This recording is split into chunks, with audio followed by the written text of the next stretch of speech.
La porte du garde-manger resta entr'ouverte, juste assez pour qu'une ligne de lumière blanche et froide s'infiltre du couloir. À l'intérieur, il y avait une odeur d'épices séchées, de café fraîchement moulu et de ce silence propre aux très grandes maisons lorsque tout le monde dort. Là, assise par terre, le dos collé au meuble comme si elle voulait disparaître dans le bois, se tenait Léa Dubois, l'employée. Elle portait l'uniforme grenat avec un tablier blanc, les cheveux ramenés sous une simple coiffe et les yeux baissés, creusés, d'une tristesse qui n'avait pas besoin de mots. Dans ses mains tremblantes, elle tenait une assiette de riz et de lentilles, des restes que quelqu'un avait laissés sur un plateau en argent quelques heures plus tôt. Avec une fourchette, elle séparait les grains comme on compte des pièces. Elle mangeait lentement, non par délicatesse, mais par peur.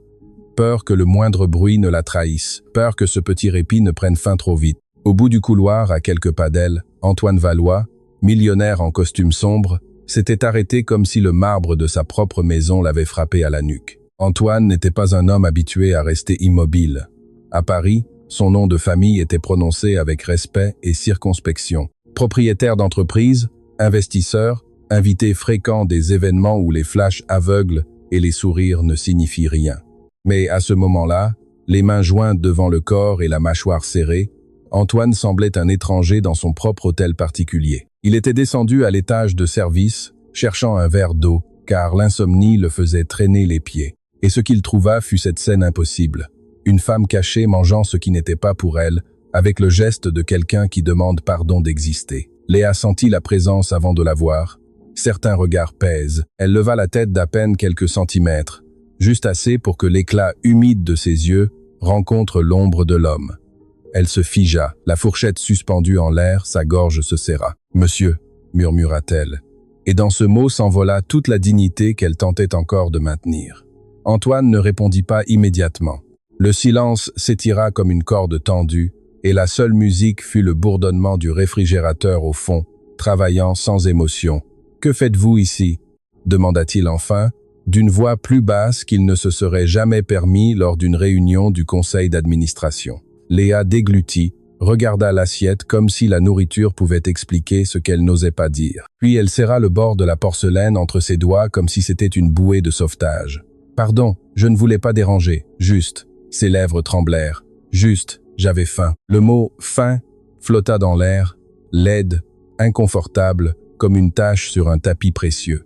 Antoine l'entendit comme une accusation. Pas contre lui, du moins pas à voix haute, mais sa maison, son système, son ordre parfait, tout résonna soudain comme un mensonge. Léa baissa les yeux, s'attendant au coup habituel, une réprimande, une menace, un regard de mépris. « Ramassez vos affaires et partez. » Elle l'avait déjà vécu dans d'autres maisons, dans d'autres villes. Elle avait travaillé à Nantes, à Lille, à Strasbourg. Toujours la même chose. D'énormes portes, des règles invisibles et des gens qui ne vous regardent jamais dans les yeux. Par instinct, elle serra lâchette sa fourchette, comme si on allait la lui arracher. Antoine fit un pas, puis un autre. La lumière du couloir le découpait contre les étagères, remplies de bocaux d'épices et de bouteilles alignées par taille. Quand il fut prêt, il put voir que Léa ne mangeait pas avec désespoir, mais avec soin, comme quelqu'un qui essaie de faire durer un morceau de paix. Il put voir aussi ses cernes, la peau sèche de ses jointures, le bord effiloché de l'uniforme à la manche, des détails qu'on ne voit jamais quand on vit en haut, où les problèmes sont des chiffres sur des écrans. « Léa », dit-il, et en prononçant son nom, cela sonna étrange, comme s'il ne l'avait jamais dit à voix haute. « Depuis combien de temps faites-vous ça ?» Elle déglutit à nouveau. La honte lui monta au cou comme une fièvre. « Pas toujours, monsieur, juste ces derniers jours », avoua-t-elle. « Parfois, je n'y arrive pas. » Antoine fronça les sourcils, non parce qu'il ne la croyait pas, mais parce que son cerveau, entraîné à conclure des contrats et à prévoir des risques, ne savait pas où ranger cette réalité. « Vous n'y arrivez pas », répéta-t-il comme si c'était une phrase dans une autre langue. « Avec ce que nous vous payons. » Léa laissa échapper un léger rire, sans joie. Ce n'était pas de la moquerie, c'était de la fatigue. « Avec ce qu'on me paye ici, je paye ma chambre, le bus, les médicaments de ma mère, et ce que je peux, j'envoie pour mes enfants. » Ses yeux se remplirent. Et quand arrive le week-end, il ne reste plus rien. Antoine sentit un coup au cœur, ses enfants. Il ne savait rien de cela. Il savait que Léa était ponctuelle, silencieuse, efficace. Il savait que personne ne se plaignait d'elle. Il savait que la maison brillait, mais il ne savait pas qu'il existait une vie derrière l'uniforme. La main de Léa trembla et la fourchette heurta doucement l'assiette, faisant un bruit trop fort pour ce qu'elle voulait. Ce son sembla tirer le millionnaire de sa paralysie. « Je ne vais pas vous licencier pour ça », dit Antoine presque sur la défensive, comme s'il anticipait la peur sur son visage. Personne ne devrait avoir à se cacher pour manger. Léa leva rapidement les yeux, incrédule. Ses yeux cherchèrent un piège. Les riches, selon son expérience, ne donnaient jamais rien sans le faire payer d'une manière ou d'une autre. Antoine s'inclina un peu sans s'accroupir complètement, comme si la distance entre eux était un abîme qu'il ne savait comment traverser. « Pourquoi n'avez-vous rien dit ?» demanda-t-il. Léa serra les lèvres. « Parce que, à qui le dit-on ?» répondit-elle avec une honnêteté crue. « On est invisible ici, et quand on parle, on dérange. » Cette phrase frappa Antoine avec plus de force que n'importe quel titre de presse. Invisible. La maison entière était remplie de gens qu'il ne voyait pas, des gens qui faisaient fonctionner sa vie, des gens qui avaient faim. Antoine se redressa, regarda autour de lui, des étagères parfaites, des paniers en osier, des bocaux étiquetés, un garde-manger qui ressemblait à un catalogue, et pourtant, une femme assise par terre mangeant des restes comme si elle commettait un crime. Quelque part dans le couloir, une horloge sonna l'heure avec un tic subtil. Antoine sentit pour la première fois depuis des années que le temps ne lui appartenait pas. « Venez », dit-il soudain. Et son ton n'était ni un ordre ni une réprimande, mais quelque chose de plus maladroit, une urgence. Léa se tendit. « Monsieur, je finis et… »« Non, venez, s'il vous plaît », insista Antoine. Et ce mot, « s'il vous plaît », lui parut étrange et lourd. Elle hésita, puis, avec précaution, elle posa l'assiette sur le côté, s'essuya les lèvres avec le revers de la main et se leva. Ses genoux craquèrent un peu. Antoine remarqua ce détail aussi. Une fatigue physique accumulée. Ils marchèrent dans le couloir en silence. Le millionnaire marchait devant, mais non pas avec l'assurance arrogante habituelle. Il marchait comme quelqu'un qui entre dans une pièce sombre, cherchant quelque chose qu'il a perdu il y a longtemps. Ils arrivèrent à la cuisine principale, énorme, moderne, avec des surfaces brillantes qui reflétaient la lumière. Antoine ouvrit le réfrigérateur comme une confession, sortit un récipient de nourriture, du pain, des fruits. Puis il regarda Léa. « Si vous devez manger, vous mangerez ici, » dit-il, assise sur une chaise avec un verre d'eau, sans vous cacher. Léa cligna des yeux, ravalant un nœud. Elle ne savait pas si elle devait remercier ou pleurer. La cuisine était pour elle un territoire étranger, même si elle y travaillait. C'était le cœur de la maison, mais jamais le cœur de sa vie. « Merci, monsieur », murmura-t-elle. Antoine se regarda les mains comme s'il ne savait soudain plus quoi en faire. « Je m'appelle Antoine », corrigea-t-il sans dureté. « Quand les autres ne sont pas là, vous pouvez m'appeler Antoine. » Léa ouvrit la bouche, mais rien ne sortit. Elle hocha la tête, à peine s'assit-elle doucement, comme si la chaise était fragile ou comme si elle ne méritait pas de l'occuper. Antoine lui servit de l'eau.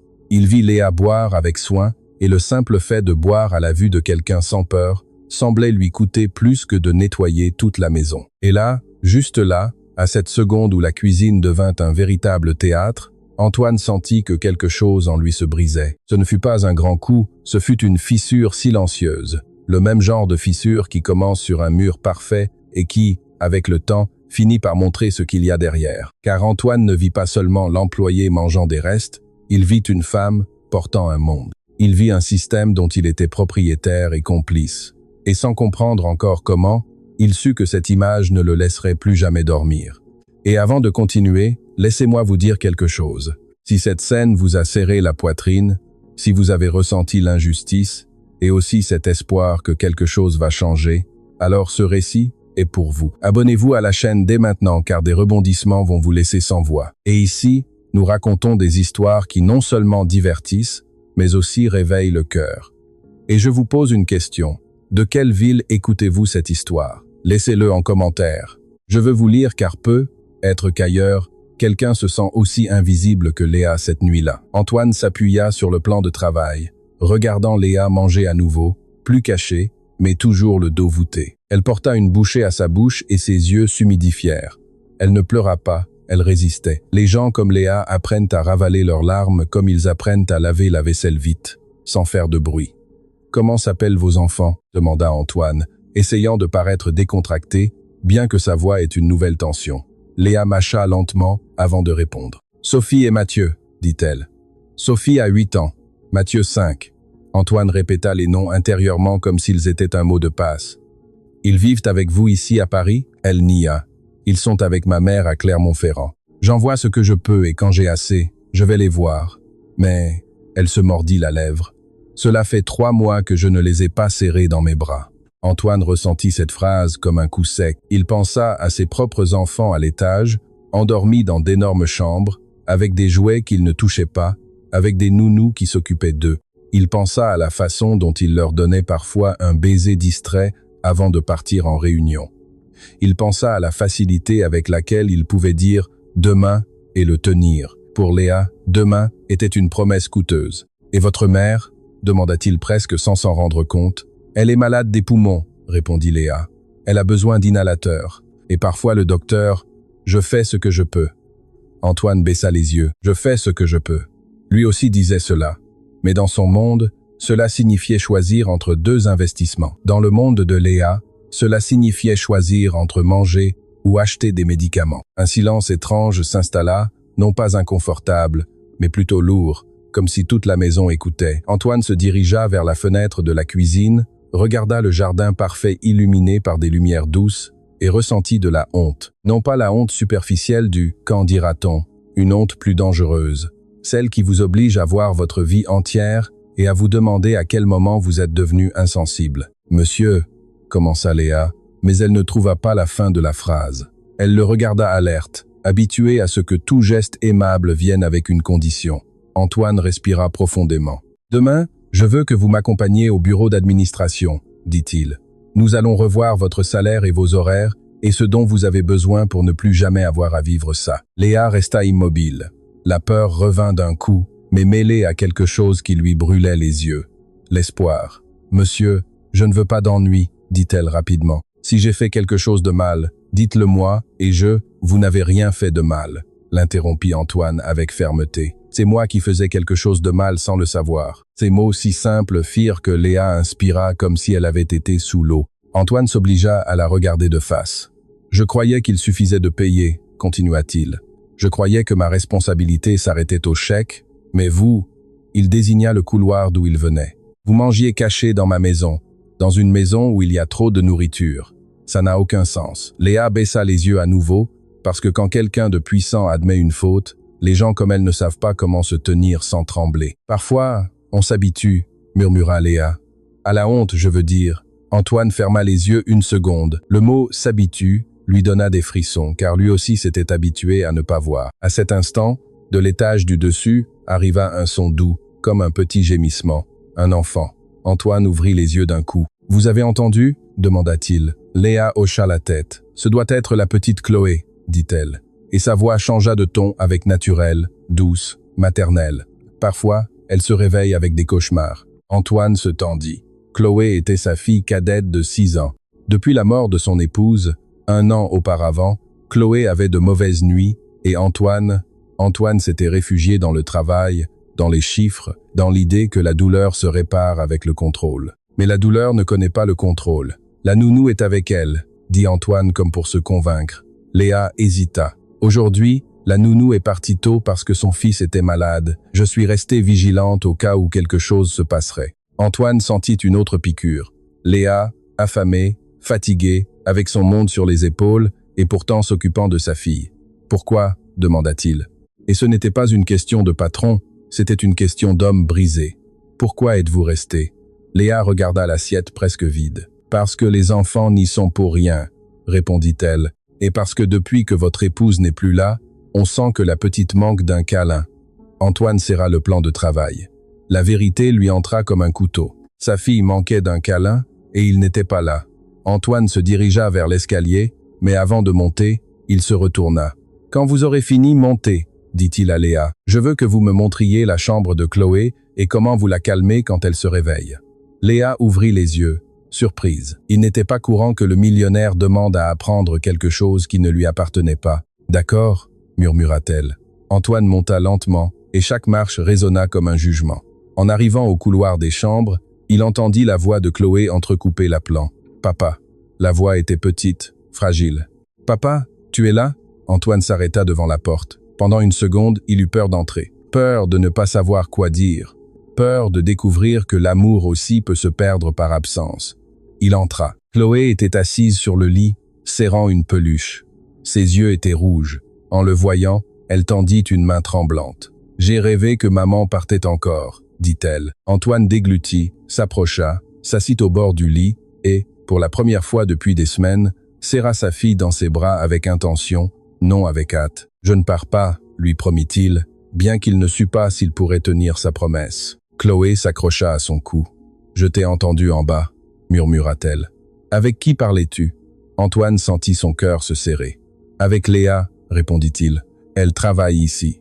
Et elle m'a aidé à comprendre quelque chose d'important. » Chloé se sépara un peu et le regarda. « Léa est gentille », dit la petite avec une certitude absolue. « Quand je pleure, elle me chante doucement. » Antoine ferma les yeux un instant. Comment était-il possible que sa fille connaisse la bonté de Léa mieux que lui? Une demi-heure plus tard, Léa monta avec des pas timides. Elle resta à la porte comme si le couloir des chambres n'était pas son territoire. Antoine la vit de la chambre de Chloé. « Entrez », lui dit-il. Léa entra doucement. Chloé la regarda et son visage s'illumina. « Léa », murmura-t-elle, et elle tendit les bras. Léa hésita, regardant Antoine, attendant la permission.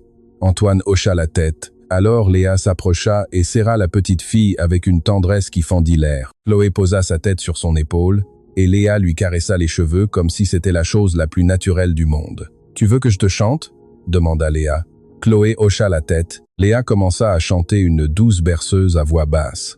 Antoine resta à regarder du coin de la pièce, sentant que quelque chose dans sa poitrine se relâchait, comme une cravate qui se défait enfin après des années. Quand la petite fille se calma, Antoine parla à voix basse pour ne pas briser le moment. « Léa, dit-il, je ne savais rien de tout ça. » Elle ne cessa de caresser les cheveux de Chloé. « Vous avez eu beaucoup sur les épaules, monsieur Antoine, » répondit-elle, sans accuser, juste avec vérité. La maison s'habitue à continuer de fonctionner même s'il manque quelqu'un, mais les enfants ne s'y habituent pas de la même manière.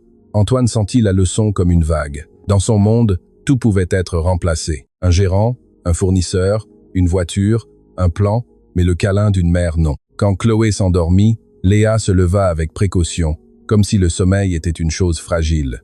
Antoine l'accompagna au couloir. « Merci », dit-il, et pour la première fois ce mot sonna comme il devait, comme une dette. Léa baissa les yeux. « Je fais juste mon travail. » Antoine nia. « Vous faites plus que ça. Et moi ?» Sa voix se brisa à peine. « J'ai vécu comme si les gens ici n'étaient qu'une partie du mobilier. » Léa ne répondit pas, car parfois, quand quelqu'un de puissant commence à voir, il vaut mieux laisser le silence finir le travail. Antoine la regarda s'éloigner dans le couloir de service. Et alors, juste au moment où elle allait tourner au coin, Antoine vit quelque chose qu'il n'avait jamais vu auparavant, un bracelet en fil sur son poignet usé avec deux initiales minuscules, S et M, Sophie et Mathieu. Antoine resta immobile. Ce bracelet était un rappel d'une vie que Léa portait même quand elle nettoyait des salles de bain d'autrui. Un rappel qu'elle n'était pas l'employée, elle était une mère. Cette nuit-là, Antoine ne retourna pas dans sa chambre. Il resta dans le bureau, regardant des documents qui ne signifiaient plus rien. Il ouvrit son ordinateur portable, vérifia des chiffres, des contrats, des budgets, mais l'image de Léa mangeant des restes par terre lui brûlait l'esprit comme une photo fixe. Cependant, ce qui le détruisait le plus n'était pas la fin de Léa, c'était sa propre cécité. C'était de se rendre compte qu'il avait construit un empire et qu'il avait pourtant échoué à la chose la plus fondamentale, l'humanité. Vers l'aube, il entendit des pas doux dans le couloir. C'était Léa, prête à commencer la journée, comme si rien ne s'était passé, comme si la honte n'avait pas tremblé dans sa gorge quelques heures auparavant. Antoine sortit et l'arrêta d'un geste. « Léa », dit-il. Elle resta immobile. « Bonjour, monsieur Antoine. » Antoine respira profondément. « Aujourd'hui, nous allons arranger ça, » dit-il. « Pas seulement votre salaire, pas seulement la nourriture, tout. » Léa fronça les sourcils, confuse. « Tout quoi ?» Antoine regarda autour de lui, la maison, le personnel, les couloirs qui semblaient des labyrinthes. « Ma vie, » répondit-il avec une honnêteté qui lui fit peur à lui-même. « Parce qu'hier soir, je me suis rendu compte que j'ai tout, mais je suis vide et vous.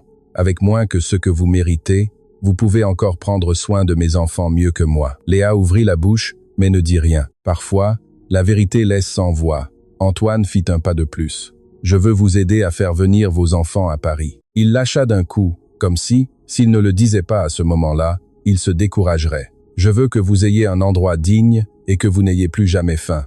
Léa se figea. Ses yeux se remplirent de peur et de suspicion, parce que les grandes promesses apportent souvent de la douleur. « Pourquoi ?» demanda-t-elle dans un murmure. « Que voulez-vous en retour ?» Antoine sentit un coup à l'estomac. Qu'elle pense ainsi était logique. C'était la vie qui lui apprenait à se méfier. « Rien, » dit-il, et sa voix fut ferme. « Je ne veux rien en retour. Je veux juste faire ce qui est juste. » Léa serra la mâchoire. « Ce qui est juste, » répéta-t-elle comme pour goûter le mot. « Ce qui est juste n'arrive presque jamais pour les gens comme moi. » Antoine la regarda avec une douleur honnête. « Alors nous allons le faire venir, » répondit-il, « même s'il est tard. » Léa déglutit, et dans ses yeux apparut ce mélange dangereux d'espoir et de terreur, l'espoir que quelque chose change enfin, et la terreur que ce soit un mensonge.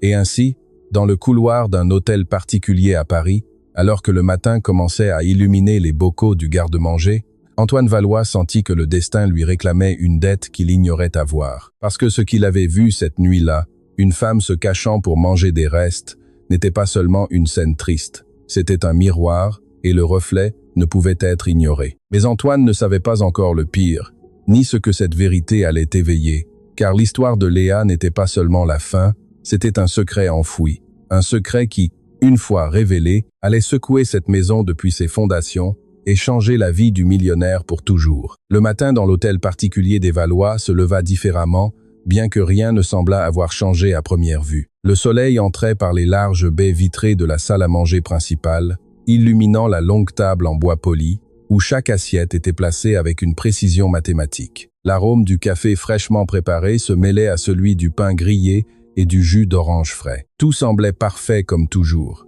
Mais à l'intérieur d'Antoine Valois, quelque chose ne collait plus. Il restait debout près de la table, sa veste toujours enfilée, malgré la douce chaleur parisienne. Il n'avait pas dormi plus d'1 heure. L'image de Léa, assise par terre dans le garde-manger, mangeant des restes comme si c'était un crime, se répétait dans son esprit encore et encore. Chaque fois qu'il fermait les yeux, il voyait le tremblement de ses mains, la peur dans sa voix en prononçant le mot faim.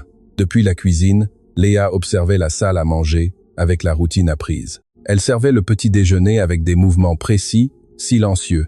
Personne n'aurait imaginé qu'il y a quelques heures, elle s'était cachée, priant pour ne pas être découverte. Son visage était serein, mais ses yeux avaient une profondeur différente, comme si elle aussi savait que quelque chose avait bougé dans l'équilibre invisible de la maison. Chloé descendit les escaliers dans son pyjama rose et les cheveux ébouriffés. « Bonjour, papa », dit-elle d'une voix encore endormie. Antoine la regarda différemment ce matin, non pas comme l'homme d'affaires qui vérifie les horaires, mais comme un père qui commence tout juste à se rendre compte de ce qu'il a perdu. « Bonjour, princesse », répondit-il, et cette fois son sourire était authentique. Chloé regarda autour d'elle. Léa est déjà réveillée. Antoine remarqua le naturel avec lequel sa fille prononçait ce nom. Ce n'était pas l'employé, c'était Léa. « Oui », répondit-il. « Elle est à la cuisine. » Chloé descendit de sa chaise et courut vers la porte. « Léa !» Léa apparut avec un torchon à la main, surprise par l'enthousiasme. « Bonjour, ma petite », salua-t-elle avec douceur. Chloé l'embrassa sans hésitation. Ce geste simple et spontané serra la poitrine d'Antoine comme si quelqu'un lui montrait une scène qu'il aurait dû voir des mois auparavant. Pendant le petit déjeuner, Antoine observa des détails qui auparavant passaient inaperçus. Il vit comment Léa surveillait discrètement que Chloé mangeait bien. Il vit comment elle lui tendait le verre avant que la petite ne le demande. Il vit cette connexion silencieuse qui se construit dans les espaces où la douleur a besoin de réconfort. Quand les enfants eurent fini et partirent au jardin avec la gouvernante, Antoine demanda à Léa de rester. Elle se tendit légèrement. « Oui, monsieur Antoine, je veux que vous me racontiez la vérité complète, » dit-il en désignant une chaise en face de la table. Léa hésita, regarda le sol. S'asseoir là, en face du propriétaire de la maison, n'était pas habituel. « Il n'est pas nécessaire que vous vous asseyez », essaya-t-elle de dire. « Si, ça l'est », répondit-il avec une fermeté tranquille. « Si nous devons parler, faisons-le de front. » Léa obéit avec prudence. Elle s'assit sur le bord de la chaise comme si elle était prête à se lever à tout moment. Antoine respira profondément. « Hier soir, vous m'avez dit que vous n'y arriviez pas, » commença-t-il. « Je veux savoir exactement comment vous vivez. » La question n'était pas une accusation, mais une tentative de compréhension. Malgré tout, Léa sentit la vieille peur lui parcourir le dos. « Je gagne ce qui a été convenu, monsieur. Je ne me plains pas, » dit-elle automatiquement. Antoine secoua la tête. « Je ne veux pas entendre la bonne réponse. Je veux entendre la vérité. Cette nuance changea quelque chose. Léa leva les yeux. Pour la première fois, elle ne vit pas le patron, mais un homme confus. Je paie une chambre dans un quartier populaire de Saint-Denis, commença-t-elle doucement. C'est petit, partagé. Parfois, il n'y a pas d'eau. Parfois, pas d'électricité. J'envoie de l'argent à ma mère pour les médicaments. Sophie a besoin de nouvelles fournitures scolaires. Mathieu, sa voix se brisa à peine. Mathieu veut prendre des cours de football. Antoine écoutait sans interrompre. Je pensais que je pourrais économiser plus, continua-t-elle, mais quand les prix augmentent, il manque toujours quelque chose. Et quand on envoie le peu qu'on a, ici on se retrouve avec moins. Combien vous reste-t-il par mois pour vous? Demanda Antoine. Léa hésita, gênée. Certaines semaines, rien. Le silence qui suivit fut plus lourd que n'importe quel reproche. Antoine s'appuya sur la table, sentant que chaque mot était une révélation inconfortable. « Combien de fois avez-vous eu faim ici ?» demanda-t-il. Léa baissa les yeux, autant de fois qu'il a fallu pour que personne ne le remarque. Cette phrase frappa fort. Antoine sentit un mélange de rage et de culpabilité. « Pourquoi ne m'en avez-vous pas parlé ?» Elle le regarda avec une honnêteté brutale. « Parce que les gens comme vous n'ont pas l'habitude d'entendre ça, et parce que quand on a trop besoin, on dérange. » Antoine serra les poings. « Cela va changer. » Léa fronça les sourcils. « Monsieur, avec respect, j'ai déjà entendu ça. » Antoine la regarda fixement. « J'ai aussi entendu beaucoup de promesses dans ma vie, mais ce n'est pas une promesse, c'est une décision. » Il se leva et se dirigea vers la fenêtre. Il regarda le jardin impeccable, les haies taillées avec précision, tout sous contrôle, sauf l'essentiel. « Aujourd'hui même, nous allons ajuster votre salaire, » continua-t-il. « Mais pas seulement cela. Je veux revoir les conditions de tout le personnel. Personne ici ne devrait avoir à se cacher pour manger. » Léa sentit un nœud dans la gorge. « Cela pourrait causer des problèmes, monsieur. »« Pour qui ?» demanda-t-il. Elle hésita. « Pour vous, pour l'entreprise, pour l'image. » Antoine laissa échapper un bref rire amer. « Mon image ne vaut pas plus que la dignité de ceux qui travaillent avec moi. » Cette phrase resta suspendue entre eux. Mais ce qu'Antoine ne savait pas encore, c'est que l'histoire ne se limitait pas à la pauvreté de Léa. Il y avait quelque chose de plus profond, quelque chose qui expliquait son regard fatigué, sa manière d'embrasser Chloé avec tant d'intensité. « Qu'est-ce que vous ne me dites pas d'autre ?» demanda-t-il soudain.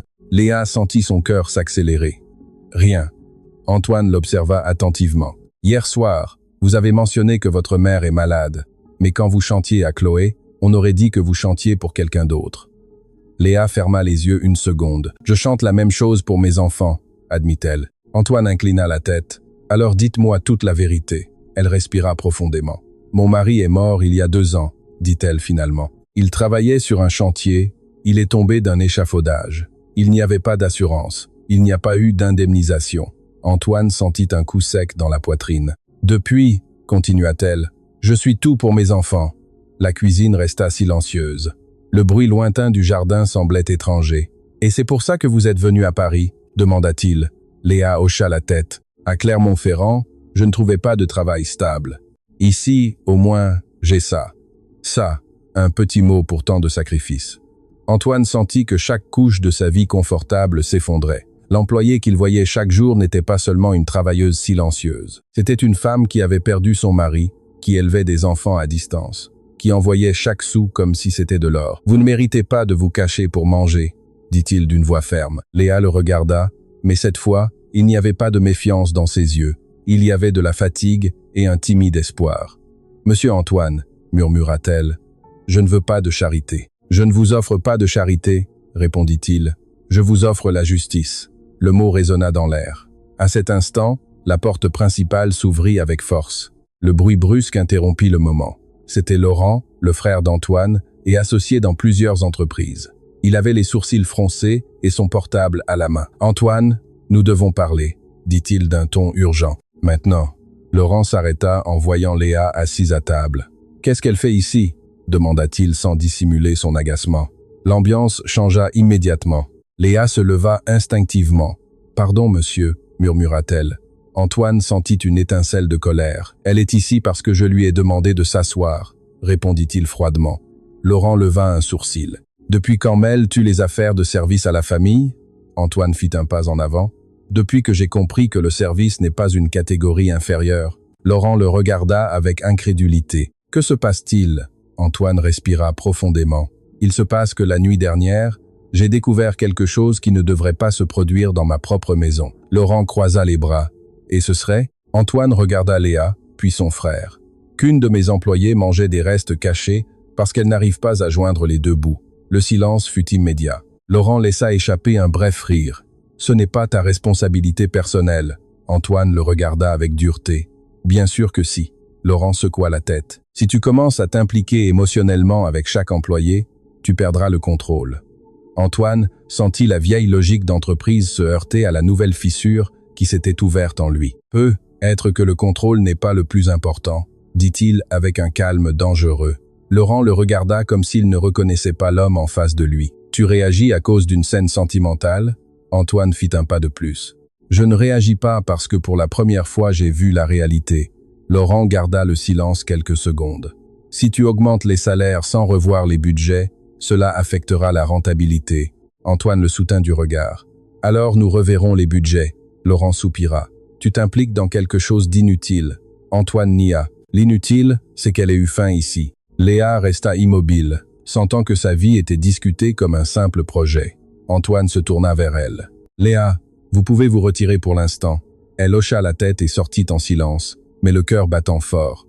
Lorsque la porte se referma, Laurent parla à voix basse. « Tu ne peux pas laisser l'émotion diriger tes décisions, Antoine. » Antoine le regarda avec une nouvelle clarté.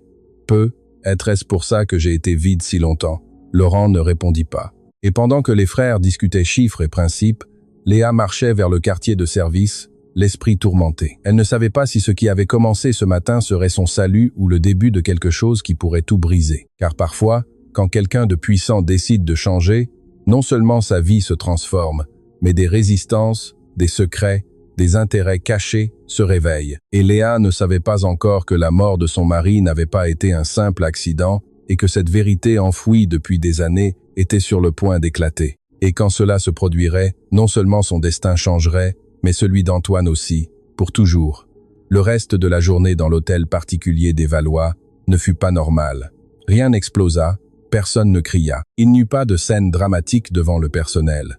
Mais l'air changea. Il était plus dense, comme avant une tempête à Paris, quand les nuages n'ont pas encore déchargé, mais le ciel n'est plus le même. Après la discussion avec Laurent, Antoine s'enferma dans son bureau. Il ferma la porte à clé, ce qu'il faisait rarement. Sur le bureau, il y avait des contrats, des dossiers de rapports financiers, des graphiques de croissance et des projections trimestrielles. Tout ce qui, pendant des années, avait défini sa vie, mais maintenant ces feuilles semblaient du papier vide. Il ouvrit son ordinateur portable et commença à consulter les fiches de paie du personnel domestique. Chaque nom était une histoire qu'il n'avait jamais interrogée. Léa Dubois, Julie Perrine, Ernest Sorel, ancienneté, horaire, salaire. Alors qu'il faisait glisser le curseur sur l'écran, il se rappela les mots de Laurent.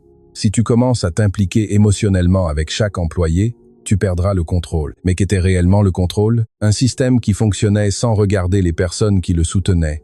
Antoine ferma les yeux un instant et revit Léa par terre avec l'assiette de riz et de lentilles à la main. Non, ce n'était pas du contrôle, c'était de l'indifférence. Pendant ce temps, dans le quartier de service, Léa était assise au bord de son lit étroit. Le petit espace avait une fenêtre qui donnait sur l'arrière de la maison. De là, elle pouvait voir le haut mur qui séparait l'hôtel particulier du reste du monde. Un mur qui lui avait toujours semblé symbolique. Elle tenait son téléphone entre les mains. Elle regardait l'écran sans oser appeler. Finalement, elle composa le numéro de sa mère à Clermont-Ferrand. « Allô ?» répondit la voix fatiguée de l'autre côté. « Maman, c'est moi. Léa, ma fille, tout va bien ?» Léa hésita. « Oui, enfin, je ne sais pas. » Sa mère garda le silence. « Il s'est passé quelque chose ?»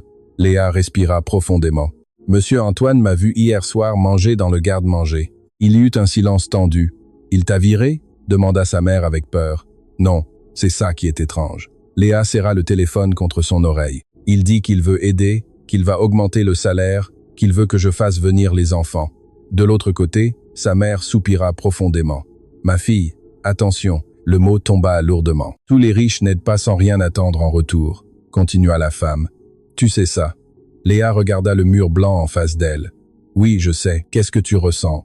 Léa ferma les yeux. « Je sens que c'est différent, mais je sens aussi la peur. » Sa mère ne répondit pas immédiatement. « La peur parfois protège, dit-elle finalement, mais elle peut aussi t'empêcher de voir une opportunité. Léa hocha la tête, bien que sa mère ne pût pas la voir. Après avoir raccroché, elle resta assise quelques minutes de plus, pensant à son mari, à Damien, au jour où elle l'avait vu partir pour le chantier et ne jamais revenir. L'entreprise de construction où Damien travaillait appartenait à une entreprise sous-traitante.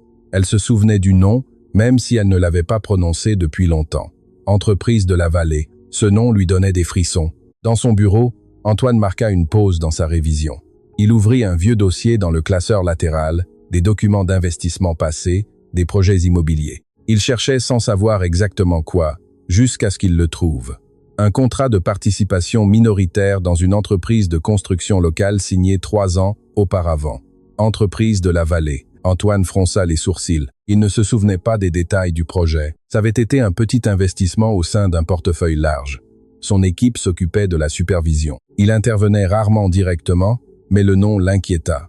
Il prit le téléphone et composa le numéro de son assistante. « Claire, j'ai besoin de tous les rapports de sécurité de l'entreprise de la Vallée des 5 dernières années. »« Bien sûr, monsieur, » répondit-elle. Surprise par la demande inattendue, Antoine raccrocha et s'appuya sur sa chaise. Un soupçon commençait à prendre forme. Quelques heures plus tard, Laurent revint au bureau sans frapper. « Nous avons une réunion avec les investisseurs dans 2 heures, annonça-t-il. Antoine ne leva pas les yeux. « Annulez-la. » Laurent resta immobile. « Pardon, annulez-la. Reportez. »« Antoine, tu ne peux pas. » Antoine leva les yeux avec une nouvelle fermeté. « Si, je peux. » Laurent l'observa avec une inquiétude croissante. « Agis-tu de manière impulsive ?» Antoine nia lentement. « J'agis de manière consciente pour la première fois depuis longtemps. » Laurent soupira. « Cela a à voir avec l'employé. » Antoine garda le silence. C'était une réponse suffisante. Laurent se passa la main sur le visage. « Tu ne peux pas risquer le business pour une histoire triste. » Antoine se leva. « Ce n'est pas une histoire triste, c'est une injustice. » Laurent le regarda fixement. « Le monde est plein d'injustices. » Antoine fit un pas vers lui. « Mais celle-ci est sous mon toit. » Les mots résonnèrent dans le bureau. Laurent resta silencieux. Pendant ce temps, Léa aidait Chloé avec ses devoirs dans la salle de jeu. La petite dessinait une maison avec des crayons de couleur. « Où sont Sophie et Mathieu ?» demanda-t-elle soudain. Léa sourit avec tendresse. « À Clermont-Ferrand, mon amour. » Chloé fronça les sourcils. « Pourquoi ils ne vivent pas avec toi ?» La question était directe, innocente. Léa respira profondément. Parce que parfois les adultes doivent partir loin pour travailler et pouvoir donner de meilleures choses à leurs enfants. Chloé resta pensive. « Ce n'est pas juste. » Léa lui caressa les cheveux. « Parfois la vie met du temps à être juste. » Chloé leva les yeux. « Mon papa peut arranger ça. » Léa sentit un nœud dans la gorge. « Ton papa ne peut pas tout arranger. » Mais au fond, une partie d'elle commençait à se demander si peut être cette fois-ci. Dans l'après-midi, Claire arriva au bureau avec un épais dossier. « Voici les rapports de l'entreprise de la Vallée, » dit-elle en les déposant sur le bureau. Antoine ouvrit le premier. Rapport d'accident du travail. Nom de l'employé, Damien Dubois. Le cœur d'Antoine s'arrêta une seconde. Date, il y a 2 ans. Cause, chute d'un échafaudage sans harnais de sécurité adéquat. Antoine sentit un frisson lui parcourir le dos. Il continua à lire. Enquête interne classée sans suite faute de preuves. Pas d'indemnisation formelle. Antoine serra les dents. Son entreprise avait une participation actionnariale dans cette entreprise de construction. Il n'était pas l'actionnaire principal, mais il en faisait partie. Il se leva d'un coup. Laurent l'appela par l'interphone. « Viens tout de suite. » Laurent entra quelques minutes plus tard. Antoine lui jeta le document sur le bureau. « Tu savais ça ?» Laurent lut rapidement. « Des accidents arrivent dans le bâtiment. » Antoine le regarda avec incrédulité. « C'est le mari de Léa. » Laurent leva les yeux et Antoine frappa le bureau. « Et nous sommes investisseurs dans cette entreprise. » Laurent fronça les sourcils. « Minoritaire. Nous ne gérons pas les opérations, mais nous recevons des bénéfices. » Le silence était lourd. Laurent parla d'un ton froid. « Tu ne peux pas assumer une responsabilité directe. » Antoine le regarda fixement. « Je ne parle pas de responsabilité légale. Je parle de responsabilité morale. » Laurent soupira. « Si tu commences à revoir chaque investissement sous ce critère, tu vas démanteler la moitié du portefeuille. » Antoine resta silencieux. Peut-être était-ce exactement ce qu'il devait faire. Cette nuit-là, alors que la maison s'enfonçait dans son calme habituel, Léa retourna au garde-manger, non pour se cacher, mais juste pour ranger. Elle s'arrêta devant les étagères remplies. Elle se souvint de la nuit précédente. Elle ne ressentait plus la même honte, mais une inquiétude croissante. Antoine apparut à la porte. Elle se tourna lentement. « Monsieur Antoine ». Il la regarda avec une intensité différente. « J'ai besoin de vous parler ». Léa sentit son cœur s'accélérer. « C'est à cause de ce matin ?» Antoine nia. « C'est à cause de votre mari ». Le monde de Léa s'arrêta. « Qu'est-ce qui se passe avec Damien ?» Antoine fit un pas vers elle. « J'ai examiné des documents. » Léa sentit un frisson lui parcourir le corps. « Quels documents ?» Antoine déglutit. « L'entreprise de construction où il travaillait avait une participation de ma société. » Le silence fut absolu. Léa le regarda comme si elle ne comprenait pas. « Qu'est-ce que cela signifie ?» Antoine soutint son regard. « Que j'étais indirectement impliqué. » L'expression de Léa changea. La peur céda la place à quelque chose de plus profond. La douleur, puis lentement, une colère contenue. « Vous saviez ?» demanda-t-elle d'une voix brisée. « Non », répondit-il avec fermeté, « mais cela ne m'exonère pas. » Léa recula d'un pas. « Mon mari est mort parce qu'il n'avait pas d'équipement de sécurité. » Antoine hocha la tête. « Je sais. Et personne ne nous a aidés. » Antoine serra les poings. « Ça aussi, je le sais. » Les larmes commencèrent à rouler sur les joues de Léa. « Et maintenant ?» demanda-t-elle. « Vous allez me dire que vous êtes désolé ?» Antoine sentit le poids de la culpabilité comme une pierre sur sa poitrine. « Je vais agir. » Léa laissa échapper un rire amer. Après 2 ans, Antoine soutint son regard sans le quitter. « Oui, même s'il est tard. » La tension remplit le garde-manger. Léa respirait avec difficulté. « Mon mari faisait confiance à cette entreprise, » murmura-t-elle. « Il croyait qu'elle était sûre. » Antoine ferma les yeux 1 seconde. « J'ai aussi fait confiance, » admit-il. Léa leva le menton. « La différence, c'est que vous n'avez rien perdu. » Cette phrase le transperça parce qu'elle avait raison. Mais quelque chose était en train de changer, et le passé, qui semblait enfoui, commençait à exiger des réponses. Léa essuya ses larmes avec la manche de son uniforme. « Je ne veux pas de votre pitié. » Antoine fit un pas de plus. « Je ne vous offre pas de pitié. Je vous offre la justice. » Le mot résonna de nouveau, mais cette fois ce n'était pas seulement un salaire, c'était la vérité. Et la vérité signifiait affronter des intérêts, des associés, des entreprises, des contrats. Et quand la vérité commence à bouger, elle secoue les structures. Et cette structure était l'empire d'Antoine Valois. Ce qu'aucun des deux ne savait encore, c'est que l'entreprise de la Vallée était sur le point de conclure un nouveau contrat de plusieurs millions et que la révélation d'irrégularités pourrait en couler beaucoup. La question n'était plus de savoir si Antoine était prêt à aider Léa. La question était combien il était prêt à perdre. Et quand un millionnaire décide de s'affronter à son propre système, la guerre ne tarde pas à commencer. Le garde-manger resta silencieux après ces mots. Léa demeurait immobile, les yeux brillants d'une colère contenue, tandis qu'Antoine soutenait son regard sans le quitter. Pour la première fois, il n'y avait pas de hiérarchie entre eux, juste 2 personnes confrontées à une vérité trop douloureuse. « Qu'est-ce que cela signifie exactement ?» demanda Léa finalement d'une voix basse mais ferme. « Que vous gagnez de l'argent pendant que mon mari travaillait sans sécurité ?» Antoine ne répondit pas immédiatement. Les mots justes n'existaient pas, seule la vérité. « Cela signifie que j'ai investi dans une entreprise que je n'ai pas supervisée comme il le fallait, » admit-il, « que j'ai fait confiance à des rapports sans les remettre en question et qu'indirectement, j'ai bénéficié d'un système qui a échoué. » Léa déglutit. Le poids des années revint comme un coup. « Échoué », répéta-t-elle presque dans un murmure. Ce n'était pas un échec, c'était de la négligence. Antoine sentit l'impact de ce mot. Négligence. Elle fit un pas vers lui, mais non comme une subordonnée, comme une veuve. « Mon mari n'est pas mort par malchance. Il est mort parce que quelqu'un a décidé d'économiser sur la sécurité. » L'air devint plus lourd. Antoine respira profondément. « Je sais. Non, vous ne savez pas, » répliqua-t-elle avec fermeté. « Vous n'avez pas vu comment ils l'ont ramené enveloppé dans un drap. Vous n'avez pas entendu mes enfants demander pourquoi papa ne se réveillait pas. » Antoine baissa les yeux un instant, mais ensuite il la soutint de nouveau. « Je ne l'ai pas vécu, » admit-il. « Mais cela ne signifie pas que je ne peux pas assumer ce qui me revient maintenant. » Léa nia lentement. « Ce qui revient est déjà passé. » Cette phrase fut comme une sentence. Le silence se prolongea plusieurs secondes. De l'extérieur, le bruit lointain d'une voiture entrant dans le garage brisa la tension. Antoine parla d'une voix plus basse. « L'enquête interne a été classée sans indemnisation formelle. Cela n'aurait pas dû arriver. » Léa le regarda avec surprise. « Comment savez-vous ça ? J'ai lu les rapports. » Elle sentit que le sol bougeait sous ses pieds. « Je n'ai jamais pu avoir accès à ces documents. » Antoine serra la mâchoire. « Parce que quelqu'un ne voulait pas que vous les voyiez. » L'idée commença à prendre forme dans l'esprit de Léa. Pendant 2 ans, elle avait accepté la version officielle. Un accident inévitable, malchance, manque de preuves. Mais maintenant, avec les papiers entre les mains d'un homme qui avait accès au pouvoir, l'histoire commençait à changer. « Qu'avez-vous trouvé exactement ?» demanda-t-elle. Antoine se dirigea vers la sortie du garde-manger. « Venez avec moi. » Elle hésita une seconde, mais le suivit jusqu'au bureau. En entrant, elle sentit le contraste. Bois sombre, étagères hautes, diplômes encadrés, un bureau qui respirait l'autorité. Antoine ferma la porte, ouvrit le dossier sur le bureau et le tourna vers elle. Léa s'approcha à pas incertains.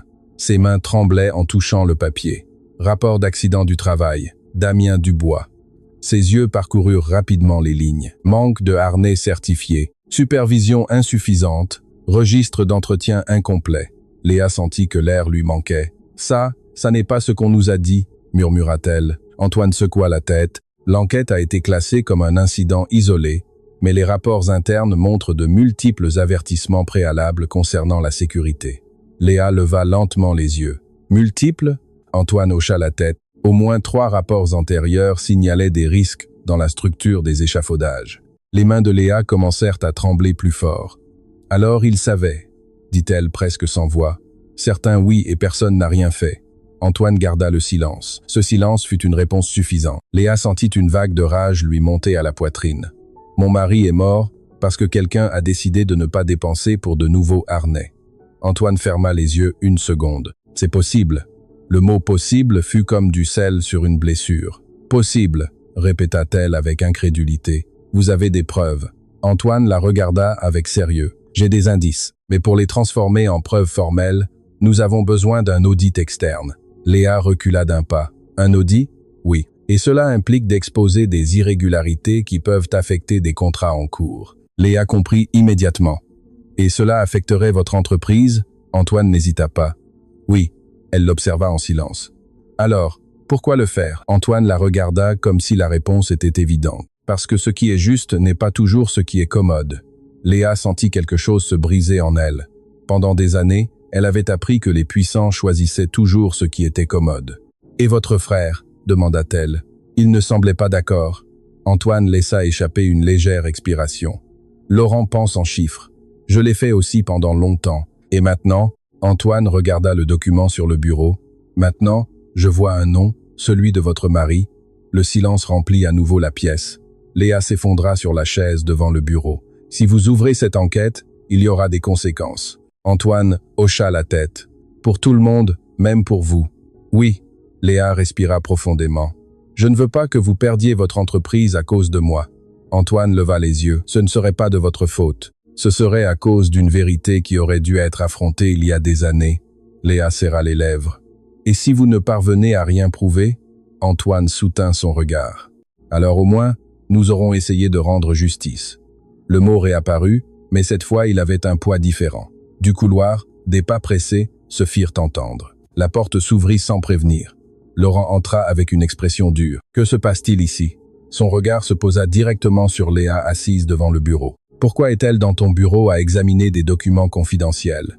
Antoine se leva. « Parce que ces documents parlent de son mari. » Laurent fronça les sourcils. « C'est de la folie. » Léa tenta de se lever, mais Antoine leva une main. « Restez. » Laurent fit un pas en avant. « Tu ne peux pas mélanger les affaires personnelles avec les investissements stratégiques. » Antoine répondit avec un calme ferme. « Ce ne sont pas des affaires personnelles, ce sont des affaires éthiques. » Laurent laissa échapper un rire ironique. L'éthique ne paie pas les salaires. Antoine le regarda avec une détermination que Laurent n'avait jamais vue. Mais le manque d'éthique peut tout détruire. Laurent serra les dents. Si tu ouvres cet audit, les actionnaires majoritaires pourraient se retirer. Qu'ils le fassent. La phrase tomba comme une bombe. Laurent resta silencieux. Es-tu prêt à risquer des millions pour une employée? Antoine répondit sans hésiter. Je suis prêt à risquer des millions pour une vie qui a été traitée comme jetable. Laurent l'observa longtemps, puis parla d'un ton froid. Si tu fais ça, tu ne pourras pas compter sur moi. Antoine soutint son regard. Je comprends. Laurent sortit du bureau en claquant la porte. Le silence qui s'ensuivit fut lourd. Léa regarda Antoine. Je ne veux pas être la raison d'une dispute entre vous. Antoine nia. La dispute n'est pas à cause de vous. C'est à cause de la façon dont nous avons géré les choses. Léa respira profondément. Qu'allez-vous faire maintenant? Antoine prit le téléphone. Contactez un auditeur indépendant dès aujourd'hui. Léa sentit un mélange de peur et d'espoir. Cela peut prendre des mois. Antoine hocha la tête. Mais cela commencera aujourd'hui. Elle le regarda avec intensité. Si cela tourne mal, vous pouvez perdre beaucoup. Antoine la regarda avec une sérénité nouvelle. Ai-je besoin de perdre quelque chose pour retrouver ce qui compte? Les mots la laissèrent sans réponse. Quelques heures plus tard, tandis que l'auditeur était contacté et que les premiers mouvements commençaient à se faire sentir, la maison semblait tranquille à l'extérieur, mais à l'intérieur, tout était en mouvement. Chloé entra en courant dans le bureau sans frapper. « Papa, je peux te montrer quelque chose ?» Antoine s'agenouilla pour la regarder à hauteur des yeux. « Bien sûr, princesse. » Elle lui montra un dessin. C'était une grande maison avec 3 personnages dehors, une petite fille, une femme avec un tablier et un homme. « C'est nous, » dit-elle en souriant. « Léa aussi vite ici. » Léa, qui se tenait à la porte avec une expression préoccupée, sentit son cœur s'arrêter.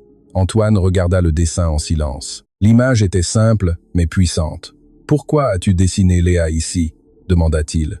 Chloé le regarda comme si la question était absurde. « Parce qu'elle prend soin de nous. » L'innocence de la petite laissait le message clair. Léa sentit des larmes monter à ses yeux. Antoine regarda le dessin, une décision se formant en lui. Il ne s'agissait pas seulement de justice légale, il s'agissait de famille, mais tous ne verraient pas cette décision d'un bon œil. Ce même après-midi, Laurent reçut un appel d'un des principaux associés de l'entreprise de la Vallée. « On nous a informé qu'Antoine sollicite un audit externe », dit la voix de l'autre côté. « C'est vrai ?» Laurent regarda par la fenêtre de son bureau. « Oui, cela pourrait générer des problèmes réglementaires. » Laurent garda le silence. « Si cela avance, il y aura des conséquences pour tout le monde », avertit l'associé. Laurent serra le téléphone. « Je sais. » Il raccrocha lentement. Il savait qu'Antoine franchissait une ligne, et quand quelqu'un de puissant franchit une ligne, les autres essaient de l'arrêter. Cette nuit-là, Léa retourna dans sa petite chambre, s'assit sur le lit en regardant le bracelet en fil avec les initiales S et M, ses enfants. Elle pensa à ce qui se passait. Elle pensa à Damien, elle pensa à la possibilité que la vérité éclate enfin. Mais elle pensa aussi au danger, car exposer la corruption dans une grande entreprise de construction n'était pas un jeu. Cela pouvait entraîner des représailles, et Antoine était prêt à les affronter. La question était-elle prête à ce qui allait arriver? Car quand la vérité commence à percer, il n'y a plus de retour en arrière. L'audit débuta plus rapidement que quiconque ne l'avait prévu. 2 jours après cette conversation dans le garde-manger, une équipe externe arriva aux bureaux centraux de l'entreprise de la Vallée à Paris. Ils n'annoncèrent pas de scandale, ne suscitèrent pas de soupçons publics. Ils arrivèrent en costume discret, mallette fermée et une liste détaillée de requêtes. Registre d'entretien, contrat de sécurité, rapports internes antérieurs à l'accident de Damien Dubois. La nouvelle tomba comme une pierre dans un lac tranquille. Dans la salle de réunion de l'entreprise de construction, le directeur opérationnel, Gérard Fournier, examinait les documents, les sourcils froncés. « Qui a autorisé cela ?» demanda-t-il d'une voix sèche. « Valois », répondit l'un des avocats. « Il a exigé une révision immédiate. » Gérard serra la mâchoire. « Ça n'était pas dans les accords. Il est actionnaire minoritaire. Il a le droit de demander un audit extraordinaire s'il existe des indices d'irrégularité. » Gérard frappa doucement la table avec ses doigts. « Cela peut nous détruire. » Pendant ce temps, dans l'hôtel particulier, Léa tentait de maintenir la routine comme si rien ne se passait. Elle préparait le repas, organisait les chambres, aidait Chloé avec ses devoirs. Mais son esprit était ailleurs. Chaque fois que le téléphone d'Antoine sonnait, son cœur s'accélérait. Chaque fois qu'elle voyait son expression tendue en sortant du bureau, elle sentait que le passé se rapprochait comme une tempête inévitable. Cet après-midi-là, Antoine la rappela au bureau. Elle entra avec la même nervosité que d'habitude, mais il y avait maintenant quelque chose de plus, l'attente. « Y a-t-il des nouvelles ?» demanda-t-elle à voix basse. Antoine la regarda avec sérieux. « Oui », le silence devint pesant. Les auditeurs ont trouvé quelque chose d'important. Léa sentit que l'air lui manquait. « Quoi donc ?» Antoine tourna l'écran de l'ordinateur portable vers elle. Des courriels internes, des communications entre superviseurs semaines avant l'accident. Léa s'approcha lentement, lut une ligne qui la fit frissonner. Remplacer les harnais implique des retards et des coûts supplémentaires, maintenir l'équipement actuel jusqu'à la phase suivante. La date était claire. 1 mois avant la mort de Damien, Léa porta une main à sa bouche. « Il savait », murmura-t-elle. Antoine hocha la tête avec gravité. Il y avait des avertissements formels sur l'usure de l'équipement. Ils ont décidé de reporter l'investissement. Les jambes de Léa tremblèrent. Elle s'effondra sur la chaise. Mon mari est mort pour économiser de l'argent. La phrase fut presque inaudible, mais suffisamment forte pour briser quelque chose dans le bureau. Antoine s'assit en face d'elle. Ce n'est plus seulement de la négligence, c'est de la dissimulation. Léa le regarda les yeux remplis de larmes contenues. Que va-t-il se passer maintenant? Antoine respira profondément. Si les auditeurs confirment la responsabilité directe, l'affaire pourra être rouverte légalement. Elle sentit un choc interne. Après 2 ans, oui, avec de nouvelles preuves, c'est possible. Léa ferma les yeux. Pendant 2 ans, elle s'était forcée à accepter que ce fut un accident inévitable. Elle s'était répété cette version pour pouvoir continuer, pour ne pas devenir folle de rage. Et maintenant, la vérité rouvrait une blessure qui ne s'était jamais refermée. Si cela éclate au grand jour, dit-elle lentement, l'entreprise peut fermer. Antoine soutint son regard. Elle peut perdre des contrats, elle peut faire face à des poursuites. Et vous aussi. Le silence revint. Léa baissa les yeux. Je ne veux pas gâcher votre vie. Antoine nia avec fermeté. Ma vie ne se gâche pas en affrontant la vérité. Elle se gâcherait si je l'ignorais. Elle l'observa avec un mélange de gratitude et de peur. Pourquoi faites-vous cela réellement? Demanda-t-elle. Antoine prit une seconde avant de répondre. Parce que cette nuit-là, dans le garde-manger, j'ai compris quelque chose. Il ne s'agissait pas seulement de faim, il s'agissait de dignité. Et si je ferme les yeux là, dessus, je continuerai à faire partie du même système qui a permis la mort de votre mari. Léa sentit que les larmes s'échappaient enfin. Je voulais juste que quelqu'un reconnaisse que ce n'était pas sa faute, murmura-t-elle, que ce n'était pas la négligence de Damien. Antoine hocha la tête. Ce n'était pas sa faute. Cette affirmation dite avec conviction fut comme un baume douloureux. Mais l'ambiance était loin de s'apaiser. Ce même soir, Laurent entra dans le bureau avec une expression alarmée. « Les associés sont furieux », annonça-t-il. « Gérard Fournier menace de te poursuivre pour atteinte à la réputation. » Antoine ne bougea pas. « Qu'il le fasse. » Laurent le regarda incrédule. « Cela peut dégénérer dans les médias. » « Peut, être le doit-il. » Laurent fit un pas en avant. « Es-tu prêt à transformer cela en un scandale national ?» Antoine répondit avec une sérénité ferme. « Si cela signifie que davantage de travailleurs ne mourront pas pour des économies de sécurité. » « Oui. » Laurent l'observa longtemps. « Je ne t'avais jamais vu comme ça. » Antoine baissa brièvement les yeux. « Moi non plus. » Léa, qui écoutait depuis le couloir sans le vouloir, sentit un mélange de vertige et de détermination. La vérité éclatait, mais à chaque révélation, le risque augmentait. Et quelque part à Paris, Gérard Fournier passait des appels urgents, cherchant des alliés, tentant de freiner l'inévitable. Car quand l'argent est en jeu, la morale devient une menace. Et maintenant, la menace avait un nom, Damien Dubois. La question n'était plus de savoir s'il y avait une négligence. La question était de savoir qui d'autre était au courant et qui serait prêt à mentir pour tout protéger.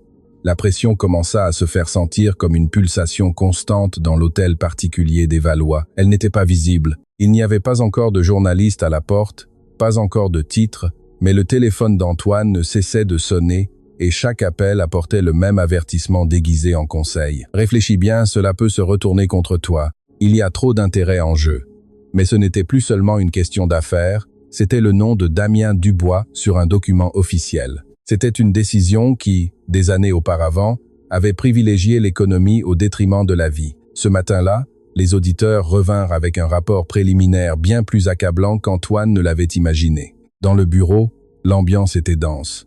Léa était présente, cette fois par décision expresse d'Antoine, non comme employé, mais comme partie lésée. L'auditeur principal, un homme en costume gris nommé Stéphane Rivière, ouvrit son dossier.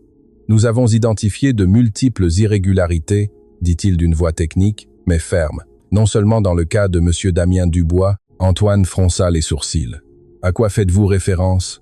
Stéphane posa plusieurs documents sur la table. Il existe au moins 4 accidents antérieurs sur le même chantier, tous liés à des défaillances d'équipements de sécurité. Aucun n'a été officiellement signalé aux autorités du travail. Léa sentit un frisson lui parcourir le dos. « 4 » murmura-t-elle. « Oui » répondit Stéphane. « Et dans 2 d'entre eux, il y a eu des blessures graves. » Antoine ferma les yeux une seconde. Cela n'était plus une tragédie isolée, c'était un schéma. Qui autorisait les décisions budgétaires en matière de sécurité? Demanda Antoine. Stéphane tourna une page. Le directeur opérationnel, Gérard Fournier. Mais nous avons aussi trouvé des courriels où il mentionne la nécessité de maintenir les marges de rentabilité exigées par les investisseurs. Le silence tomba comme une chape de plomb. Antoine comprit ce que cela impliquait. Ce n'était pas seulement une négligence opérationnelle, c'était une pression financière. « Vous faites référence à nous ?» demanda-t-il d'une voix contrôlée. Stéphane soutint son regard. « Votre entreprise figurait parmi les actionnaires qui sollicitaient une augmentation de rendement trimestriel. » L'air sembla quitter le bureau. Léa regarda Antoine, non pas avec haine, mais avec dévastation. Antoine sentit un coup interne plus fort que tous les précédents. « Vous dites que la pression de rentabilité a influencé la réduction des coûts de sécurité ?» demanda-t-il. « C'est hautement probable, » répondit Stéphane. Les courriels le suggèrent clairement. L'un des documents fut glissé vers Léa. Elle le prit de main tremblante. Elle lut une phrase soulignée. « Si nous n'ajustons pas les dépenses opérationnelles, les investisseurs retireront leur soutien. » La date était 2 semaines avant l'accident.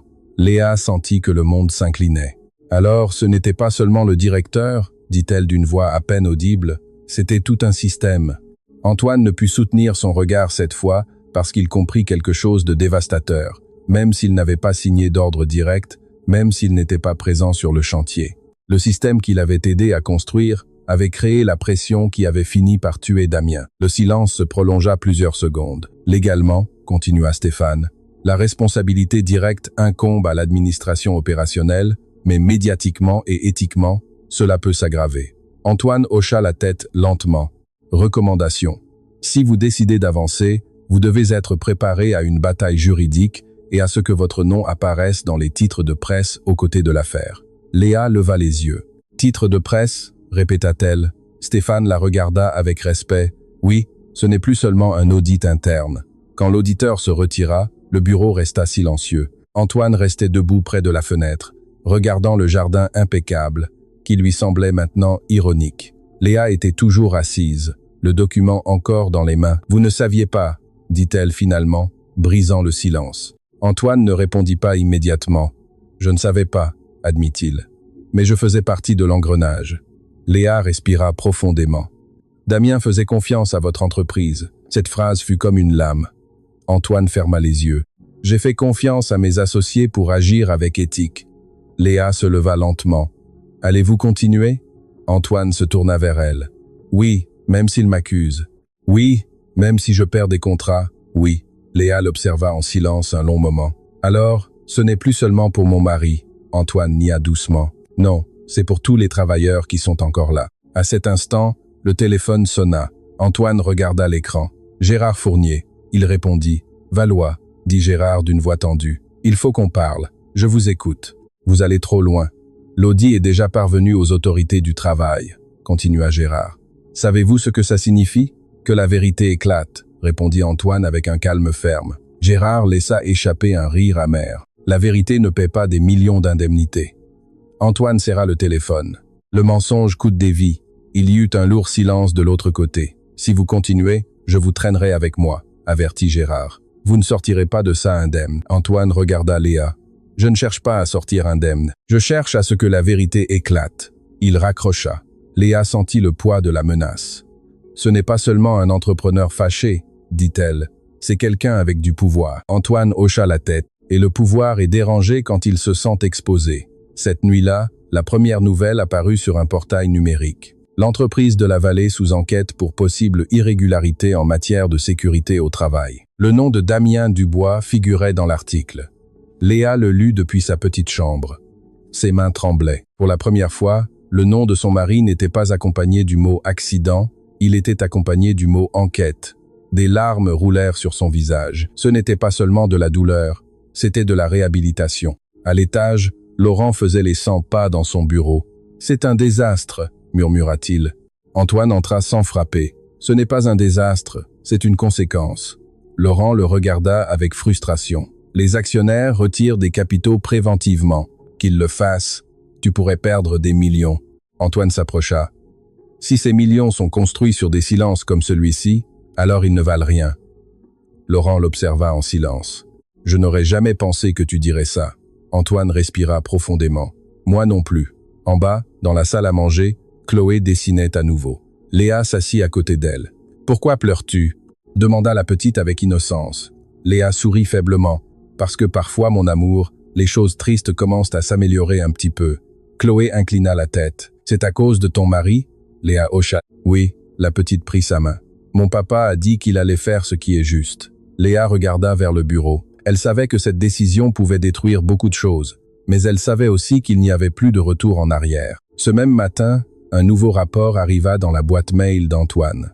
L'auditeur avait trouvé autre chose. Un document interne marqué comme confidentiel, un mémorandum où Gérard Fournier avertissait que si les audits externes réexaminaient les conditions de sécurité, cela pourrait générer une responsabilité partagée avec les investisseurs qui avaient fait pression pour les marges de rentabilité. Antoine sentit un coup sec, responsabilité partagée. Cela l'incluait et cette fois non comme spectateur, comme acteur. Il regarda le document un long moment. Il savait que s'il le rendait public, l'impact serait dévastateur pour l'entreprise de construction, pour sa propre entreprise, pour sa réputation, mais il savait aussi que le cacher le transformerait exactement en ce qu'il critiquait toujours. Léa frappa doucement à la porte du bureau. « Puis-je entrer ?» Antoine hocha la tête. Elle entra et remarqua l'expression grave sur son visage. « Qu'est-ce qui se passe ?» Antoine tourna l'écran vers elle. « Ceci », Léa lut le mémorandum lentement. Quand elle eut fini, elle leva les yeux. « Alors, vous étiez impliqué ?» Antoine hocha la tête avec une honnêteté brutale. « Indirectement, mais oui. » Le silence devint éternel. Léa respira profondément. « Qu'allez-vous faire ?» Antoine la regarda fixement. « Assumer. » Le mot tomba comme une déclaration définitive. Léa sentit le sol disparaître sous ses pieds, car cette décision changerait tout, non seulement son histoire, mais celle d'un homme qui était prêt à affronter son propre empire. Et quand un millionnaire décide de démolir les structures qui le soutiennent, le monde tremble. Mais la vérité commence enfin à respirer. La nouvelle éclata comme un coup de tonnerre à l'aube. Actionnaire reconnaît une pression financière liée à la réduction des mesures de sécurité dans l'entreprise de la vallée. Le nom d'Antoine Valois apparut dans les titres nationaux. Certains le qualifièrent de courageux, d'autres d'imprudent, certains l'accusèrent directement d'hypocrisie, mais ce que personne ne savait, c'est que cette confession publique n'avait pas été facile. La nuit précédente, dans le bureau, Antoine était resté assis pendant des heures devant une caméra, un message enregistré, sans conseiller, sans avocat, corrigeant des phrases, seul avec la vérité. « Mon nom est Antoine Valois. » Il avait commencé d'une voix ferme, mais sincère. « Pendant des années, j'ai fait partie d'un système qui a privilégié la rentabilité sur la sécurité, bien que je n'ai signé aucun ordre direct. Je reconnais que la pression financière générée par les investisseurs a contribué à des décisions qui ont coûté des vies, parmi lesquelles celle de Damien Dubois. En prononçant ce nom en public, quelque chose changea en lui. Ce n'était plus une donnée dans un rapport, c'était un homme, un mari, un père. La diffusion devint virale en quelques heures. Dans l'hôtel particulier, l'ambiance était lourde. Laurent faisait les 100 pas, le téléphone collé à l'oreille. « Nous perdons des contrats », murmurait-il avec tension. « 3 ont déjà été annulés. » Antoine l'écoutait sans réagir. « Tu te rends compte de ce que tu as fait ?» s'exclama Laurent finalement. « Tu as admis ta responsabilité devant tout le pays. » Antoine le regarda avec sérénité. Admettre une responsabilité morale. C'est suffisant pour que les avocats montent des poursuites. Alors qu'ils les montent. Le silence entre les frères fut long. « Je ne te reconnais pas », murmura Laurent. Antoine baissa les yeux un instant. « Moi non plus, je ne me reconnaissais pas avant. » Dans la cuisine, Léa observait la diffusion répétée à la petite télévision utilisée par le personnel. Elle entendit son propre nom mentionné, Léa Dubois, veuve de l'ouvrier décédé. Ses mains tremblèrent. Elle n'avait jamais imaginé que l'histoire de Damien sortirait de l'ombre. Elle n'avait jamais imaginé que l'homme le plus puissant de la maison se mettrait devant les caméras et prononcerait son nom avec respect. Chloé entra en courant. « Léa, mon papa est à la télé. » Léa sourit faiblement. « Je sais, mon amour. » La petite regarda l'écran. « Il dit la vérité, n'est-ce pas ?» Léa hocha la tête. « Oui, il dit la vérité, mais la vérité n'apporte pas seulement le soulagement, elle apporte des conséquences. » Ce même après-midi, Gérard Fournier convoqua une conférence de presse.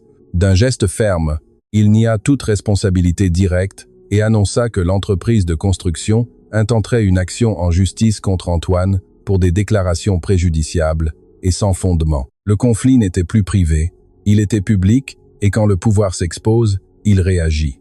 Dans l'hôtel particulier, une voiture sombre se gara devant le portail principal. Un homme en costume descendit avec une mallette à la main, un huissier de justice.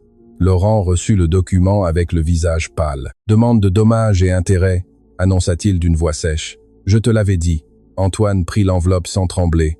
Léa observait de loin, le cœur serré. « Je ne veux pas que cela vous gâche la vie », murmura-t-elle quand ils furent seuls. Antoine la regarda avec un calme inattendu. « Ma vie était déjà gâchée, je ne le savais juste pas. » Elle fronça les sourcils. « Vous aviez du succès, de l'argent, une entreprise solide. » Antoine nia doucement. « Et j'étais vide. » Léa garda le silence. « La nuit où je vous ai vu dans le garde-manger, » continua-t-il. « J'ai compris quelque chose. Ce n'était pas seulement votre faim, c'était mon indifférence. » Léa sentit que les mots lui transperçaient la poitrine. « Je ne voulais pas que vous vous sentiez coupable, » dit-elle. Antoine la regarda fixement. « Je ne me sens pas coupable de ressentir de la compassion. Je me sens responsable de ne pas l'avoir ressenti avant. » Le téléphone sonna de nouveau. Cette fois, c'était une chaîne nationale qui sollicitait une interview en direct. Antoine accepta. Laurent le regarda avec désespoir. « Vas-tu continuer à t'exposer ?» Antoine hocha la tête. « Oui. » Quelques heures plus tard, dans un studio de télévision à Paris, Antoine s'assit face à la journaliste. « Monsieur Valois, » commença-t-elle, « pourquoi assumer une responsabilité que vous pourriez légalement éviter ?» Antoine soutint son regard. « Parce que la légalité ne coïncide pas toujours avec la justice. Êtes-vous prêt à affronter des conséquences financières ? Oui. Et personnelles ? Antoine respira profondément. « J'affronte déjà la conséquence d'avoir vécu trop longtemps sans remettre en question mes décisions. » L'interview se conclut par une phrase qui devint virale. Il ne s'agit pas de perdre de l'argent, il s'agit de retrouver son humanité. Pendant ce temps, à Clermont-Ferrand, la mère de Léa regardait la télévision, les larmes aux yeux. « Ma fille » murmura-t-elle au téléphone quand elle appela. Pour la première fois, quelqu'un reconnaît que Damien n'était pas coupable. Léa pleura en silence. « Oui, maman, enfin. » Mais la pression continuait d'augmenter. Les actionnaires commencèrent à retirer leur capital. Les actions de l'entreprise d'Antoine chutèrent en bourse. Laurent affronta de nouveau son frère. « C'est une chute libre. » Antoine regarda les chiffres à l'écran. « Peu. Être avions-nous besoin de tomber pour nous relever différemment ?» Laurent resta sans voix. Le soir, Antoine monta dans la chambre de Chloé. La petite était éveillée. « Papa, tu es triste ?» Antoine s'assit à côté d'elle. « Un peu. Parce qu'il te gronde à la télé. » Antoine sourit doucement. « Pas exactement. » « Alors pourquoi ?» Antoine prit sa petite main. « Parce que faire ce qui est juste fait parfois mal. » Chloé le regarda avec un sérieux enfantin. « Mais tu me dis toujours de dire la vérité. » Antoine sentit un nœud dans la gorge. « Et c'est ce que je fais. » La petite l'embrassa. « Alors je suis fier de toi. » Cette phrase fut plus puissante que n'importe quel contrat perdu. En bas, dans le quartier de service, Léa s'assit sur le lit, le bracelet en fil entre ses doigts. Elle pensa à Damien. Elle pensa à comment il lui disait toujours que l'important était de vivre dignement. Elle pensa à Antoine affrontant le monde, et elle comprit quelque chose. Ce n'était plus seulement une justice pour son mari, c'était une transformation. Dans son bureau, Antoine signait des documents avec détermination, restructuration interne, création d'un fonds permanent de sécurité au travail pour toutes les entreprises liées, supervision externe obligatoire. Laurent l'observait en silence. « Tu vas vraiment changer tout le modèle ?» Antoine hocha la tête. « Oui, cela réduira les bénéfices. » « Alors nous réduirons les bénéfices. » Laurent soupira profondément. « Je n'aurais jamais pensé qu'il faudrait choisir des principes plutôt que des profits. » Antoine leva les yeux. « Je n'aurais jamais pensé que je comprendrais que sans principe, les profits ne signifient rien. » Dehors, la presse commençait à diviser les opinions. Certains entrepreneurs critiquaient sa position, d'autres commençaient à revoir leurs propres pratiques. La vague ne pouvait plus être arrêtée et au milieu de cette tempête, Léa cessa de se sentir invisible. Non par célébrité, mais parce que la vie de Damien était reconnue comme précieuse. Ce soir-là, Antoine se dirigea vers le garde-manger, s'arrêta à la porte, se souvint de la première scène, la femme assise par terre, l'assiette de reste, la honte, et comprit que cette image fut le début de tout. Léa apparut derrière lui. « Vous pensez à cette nuit ?» demanda-t-elle doucement. Antoine hocha la tête. « Oui, moi aussi. » Ils se regardèrent en silence. « Merci, » dit Léa finalement. Antoine nia doucement. « Ne me remerciez pas d'avoir fait ce que j'aurais dû faire depuis le début. » Léa respira profondément. « Quand même, merci. » Le silence n'était plus tendu, il était humain.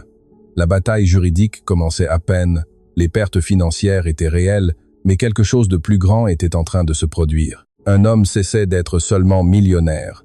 Il apprenait à être juste. Et quand la justice devient une décision, le pouvoir change de signification. Mais ce qu'aucun des deux ne savait encore, c'est que la plus grande épreuve ne serait pas la chute économique, ce serait la menace qui allait surgir de ceux qui n'étaient pas prêts à permettre que la vérité continue d'avancer. La menace arriva une semaine après l'interview nationale. Elle ne fut pas publique, ni légale, elle fut silencieuse. Une enveloppe sans expéditeur apparut dans le bureau d'Antoine. À l'intérieur, une seule feuille imprimée de lettres froides. « Retirez-vous maintenant, ou vous perdrez plus que de l'argent. » Antoine tint le papier un long moment sans rien dire. Il n'était pas naïf. Il savait que toucher à de grands intérêts entraînait toujours des conséquences. Mais voir la menace écrite, concrète, dirigée, était différent. Laurent fut le premier à parler en lisant le message. « Ce n'est plus seulement une question de réputation, dit-il à voix basse. C'est dangereux. » Antoine hocha la tête. « Je sais, tu pourrais t'arrêter là, » insista Laurent. « Tu as déjà fait assez. Tu as admis tes erreurs. Tu as créé le fonds de sécurité. Tu n'as pas à te détruire complètement. » Antoine regarda par la fenêtre du bureau. Le jardin était toujours impeccable. Le monde extérieur semblait calme. « Si je m'arrête maintenant, je leur apprends que l'intimidation fonctionne. » Laurent garda le silence. En bas, dans la cuisine, Léa ressentait une étrange inquiétude. Elle avait appris à lire les changements d'énergie dans la maison. Ce matin-là, l'air était tendu. Antoine descendit les escaliers, l'enveloppe à la main. « J'ai besoin de vous parler, » dit-il doucement. Léa laissa ce qu'elle faisait. Ils s'assirent dans la salle à manger, le même endroit où tout avait commencé à se transformer. Antoine posa le papier sur la table. Léa le lut lentement, son visage pâlit. « C'est à cause de moi, » murmura-t-elle. Antoine nia. « C'est à cause de ce que nous faisons. » Léa serra les mains. « Je ne veux pas qu'il vous arrive quoi que ce soit, ni à vous ni à votre fille, à cause de ça. » Antoine la regarda avec fermeté. Chloé ne grandira pas dans un monde où son père recule par peur. Léa sentit un nœud dans la poitrine. « Mais il y a des gens puissants derrière tout ça. »« Je sais. » Le silence fut long. « Allez-vous dénoncer la menace ?» demanda-t-elle. « Oui. » Et il le fit. Il présenta la lettre aux autorités et la rendit publique. Le geste généra encore plus d'impact médiatique. Certains le qualifièrent d'imprudent, d'autres commencèrent à le soutenir ouvertement. Plusieurs organisations syndicales offrirent leur soutien et quelque chose d'inattendu se produisit. D'autres travailleurs commencèrent à parler. Des courriels anonymes parvinrent au procureur. Des témoignages d'ouvriers qui confirmaient des pressions similaires sur d'autres chantiers. L'histoire cessa d'être seulement celle de Damien Dubois. Elle devint un symbole. Pendant ce temps, la situation financière de l'entreprise d'Antoine s'affaiblissait. Actions en chute, contrats suspendus. Laurent faisait face à des appels constants d'investisseurs furieux. Une nuit, épuisé, Laurent entra dans le bureau sans s'annoncer. « Nous sommes au bord de l'effondrement », dit-il d'une voix brisée. Antoine leva les yeux. « Combien ?» Laurent respira profondément. « Si cela continue, nous devrons vendre une partie du groupe. » Le silence était lourd. Antoine ferma les yeux un instant. Toute sa vie, il avait travaillé pour étendre cet empire. Maintenant, il était prêt à le voir se réduire. « Fais-le », dit-il finalement. Laurent le regarda surpris. « Vraiment ? » ?»« Oui. »« Ça ne te fait pas mal ?» Antoine y réfléchit quelques secondes. « Ça me ferait plus mal de regarder Léa dans les yeux et de savoir que j'ai reculé. » Laurent baissa les yeux. « Je ne sais pas si je suis aussi fort que toi. » Antoine posa une main sur son épaule. « Il ne s'agit pas de force. Il s'agit de choisir quel genre d'homme tu veux être. » Pendant ce temps, à Clermont-Ferrand, Sophie et Mathieu regardaient la télévision avec leur grand-mère. « Maman est encore aux infos, » dit Sophie. La grand-mère sourit avec une fierté contenue. « Ton papa serait fier. » À Paris, un appel inattendu changea le cours de tout. C'était le parquet du travail. « Monsieur Valois, nous avons suffisamment de preuves pour ouvrir une procédure pénale contre Gérard Fournier et plusieurs responsables opérationnels. » Antoine ferma les yeux. « Cela inclut la révision de la responsabilité partagée des investisseurs ?» Il y eut un bref silence de l'autre côté. Oui, Antoine savait ce que cela impliquait. Son nom resterait lié à l'affaire, mais cela signifiait aussi quelque chose de plus grand, une véritable justice. Quand il raccrocha, il chercha Léa. Il la trouva dans le jardin aidant Chloé à planter des fleurs. « Léa » l'appela-t-il doucement. Elle se leva. « Il s'est passé quelque chose ?» Antoine hocha la tête. « L'affaire est formellement rouverte. Il y aura une procédure pénale. » Léa resta immobile. Ses mains commencèrent à trembler. « Vraiment ?» « Oui. » Léa porta une main à sa poitrine. « 2 ans de silence. 2 ans à accepter une version qui lui avait toujours semblé incomplète. Maintenant, enfin, la justice se mettait en mouvement. Des larmes commencèrent à rouler sur son visage. Antoine ne dit rien. Il resta juste là. Chloé regarda la scène confuse. « Pourquoi pleures-tu » Léa s'agenouilla devant la petite. « Parce que parfois, mon amour, la douleur met du temps à avoir une réponse. Mais quand elle arrive, elle guérit un petit peu. » Chloé l'embrassa. Cette image resta gravée dans la mémoire d'Antoine. Une femme qui avait eu faim dans son garde-manger serrait maintenant sa fille dans ses bras, tandis que la justice commençait à agir. Des semaines plus tard, Gérard Fournier fut formellement cité. Les documents internes furent rendus publics. La pression financière fut exposée. La responsabilité partagée fut reconnue dans le dossier. Antoine accepta publiquement sa part morale et économique. Il paya une indemnisation directe à la famille de Léa, au-delà de toute obligation judiciaire, mais il le fit en privé, sans caméra, sans presse. Un jour, il appela Léa au bureau. Sur le bureau, il y avait des documents légaux et une petite boîte. « L'indemnisation officielle arrivera par voie judiciaire », dit-il. « Ceci est indépendant. » Léa ouvrit la boîte. À l'intérieur, il y avait un contrat de propriété, un appartement à Paris à son nom et celui de ses enfants. Léa le regarda sans pouvoir parler. « Ce n'est pas de la charité », précisa Antoine. « C'est une réparation. Et c'est aussi une façon de s'assurer que Sophie et Mathieu puissent vivre avec vous. » Léa éclata en sanglots. « Je ne sais pas comment vous remercier. » Antoine nia doucement. « Ne me remerciez pas. Je suis aussi en train de reconstruire quelque chose. » Et c'était vrai, car pendant que l'empire financier se réduisait, sa vie personnelle se reconstruisait. Il passait plus de temps avec Chloé, écoutait davantage, regardait davantage. Un dimanche, des mois plus tard, l'hôtel particulier n'était plus le même. Ils avaient vendu une partie du groupe d'entreprise. Le rythme était plus tranquille. Léa ne vivait plus dans le quartier de service. Ses enfants étaient arrivés à Paris. Sophie jouait dans le jardin avec Chloé. Mathieu courait après un ballon. Antoine observait la scène depuis la terrasse. Laurent s'approcha. « Nous avons beaucoup perdu, dit-il. » Antoine hocha la tête. « Oui, mais tu as aussi gagné quelque chose. » Antoine regarda en bas, où Léa riait avec les enfants. « Oui. » Laurent soupira. « Je n'aurais pas cru cette fin possible. » Antoine sourit légèrement. « Moi non plus. » Cet après-midi-là, alors que le soleil se couchait sur Paris, Léa s'approcha d'Antoine. « Sophie veut vous dire quelque chose, » dit-elle. La petite s'approcha timidement. « Merci d'avoir aidé ma maman. » Antoine s'agenouilla pour être à sa hauteur. « Merci de m'avoir fait confiance. » La petite sourit, et à cet instant, Antoine comprit quelque chose avec une clarté absolue. L'argent construit des murs, mais l'empathie construit des ponts. Cette nuit-là, quand tout le monde fut endormi, Antoine retourna au garde-manger. Il resta debout à la porte, se souvenant de l'image qui avait changé sa vie. Une femme se cachant pour manger des restes, une petite scène, un moment presque invisible, mais suffisant pour faire s'écrouler tout un système en lui. Il respira profondément et comprit la dernière leçon. Parfois, nous n'avons pas besoin de voir une grande tragédie pour changer. Parfois, il suffit de regarder de face ceux que nous avons toujours ignorés, car le vrai pouvoir n'est pas dans ce que l'on possède, il est dans ce que l'on est prêt à transformer. Quand on découvre que l'on s'est trompé, et que la vraie richesse ne se mesure pas en chiffres, elle se mesure en la capacité à reconnaître ses erreurs, à assumer ses responsabilités et à choisir l'humanité au-delà de la peur. Si cette histoire laisse quelque chose dans le cœur, que ce soit ceci. Ne sous-estimez jamais l'impact d'un petit acte de conscience, car une décision prise en silence peut changer des destins entiers. Et parfois, le plus grand changement commence lorsque nous cessons de regarder vers le haut et commençons à regarder dans les yeux ceux qui ont toujours été devant nous.